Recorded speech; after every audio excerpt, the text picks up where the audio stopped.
بيخبي وبيخاف لو اتعرض لتحرش جنسي؟ ببساطة جدا رقم 1 لأن هو بيخاف إن ماما وبابا ما يصدقوهوش. كمان بيخاف من العقاب، خاصة لو ماما وبابا دول بيستخدموا الأسلوب اللي فيه زعيق أو الأسلوب اللي فيه ضرب. مش بس كده، لكن كمان لو المعتدي بيوصل له إن ده السر بتاعنا، دي الحاجة الخاصة بتاعتنا.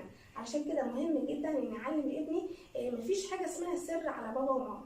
كمان رقم 4 لو المعتدي يوصل له أنت اللي بدأت، أنت اللي عاوز كده، علشان كده بيحس الطفل إن هو اللي غلطان وإن المعتدي ده هو اللي كويس. مش بس كده، لكن كمان رقم 5 لو المعتدي استخدم أسلوب التهديد والتخويف للطفل، فالطفل بيدخل في دايرة من الخزي والخجل والخوف، فبيسكت ومش بيرضى يتكلم. علشان كده مهم جدا جدا ان يبقى في جسر من الحب والامان بيني وبين ولادي. في الوقت ده ولادي لو حصلت اي حاجة معاهم بسرعة